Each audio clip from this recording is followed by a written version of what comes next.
Going on YouTube? How y'all doing today? So I made a video a long time ago about the SC400. It's actually my mom's car, and I had a lot of feedback on it. A lot of people wanted to see more videos. I said that I was going to do a build video in it, and well, I never really recorded a lot because it was kind of hard to record a lot of the stuff in there. But what I'm going to do is put the videos that I do have together in there, and I'm going to post it, and you will see that right now. So it's going to be like a semi build. It basically kind of just shows some of the issues that I had running into. Not really issues, but you know, just the kind of technical parts of it. The rest of the job is kind of straightforward. You just gotta get to the valve covers, take the valve covers off, and get to that point. And, you know, the rest of the build is pretty much history. But I'll show you what I got. There'll be some startup videos, cold start videos in there as well. Little driving videos. But I hope you like it. So go ahead and right now, you know, you got some time.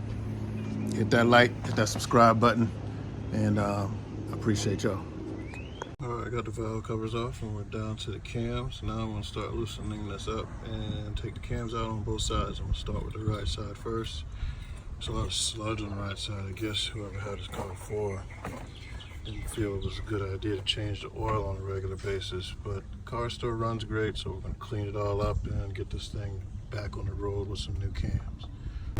Okay, so at this point, after you have the valve covers off and you're about to take your cams off, you want to go ahead and before you actually get to this point, you want to take your cams and you want to put them in the freezer the night before.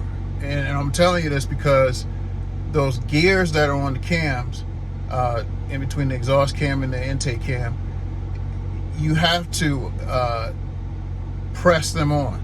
So you're going to want to take the old gears off the old cams, and you want to take those and you want to heat those, like put them in some boiling water and heat those.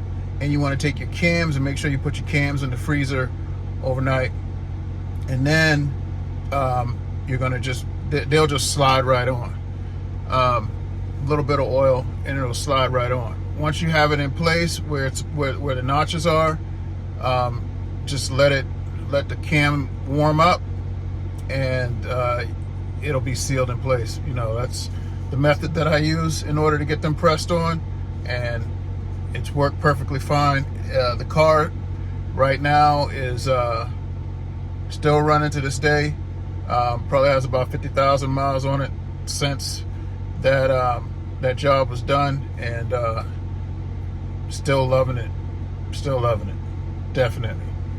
All right, I got the gears pressed on, and these are the new cams sitting in their spot.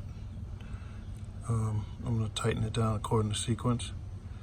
There's 10mm bolts here. I also lube these down with the supplied lube that they give you.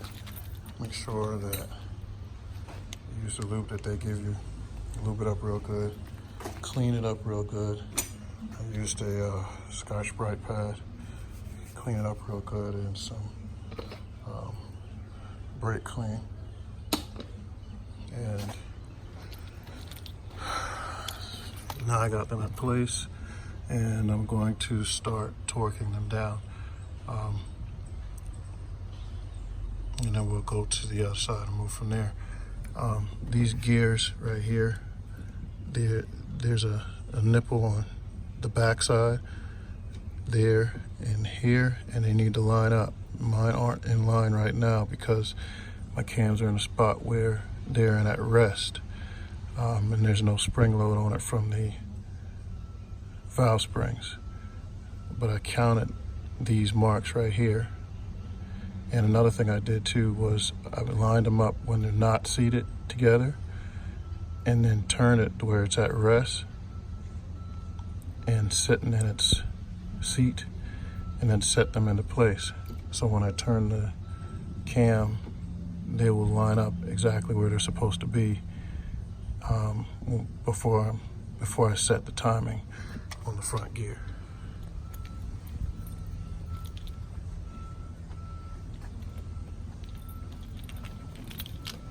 This side will be next.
All right, that concludes this video. I hope you enjoyed it. I'm sorry I didn't get into a little bit more detail on how to get to the cams, but that pretty much kind of summed it up to the point where, you know, you're actually got the valve covers off and everything. If y'all have any questions, man, just hit me up. I will let you know, some more information if you got any questions about how the install went, or, different things that I had to do. I just kind of went through and described the most difficult part in there. But anyway, I hope you enjoyed it. If you got questions about the exhaust system that's on the car, there's a video on that as well. Just look through my videos, you'll see it in there. And I appreciate your time. Again, hit that like, please. I appreciate it. And hit that subscribe. Later.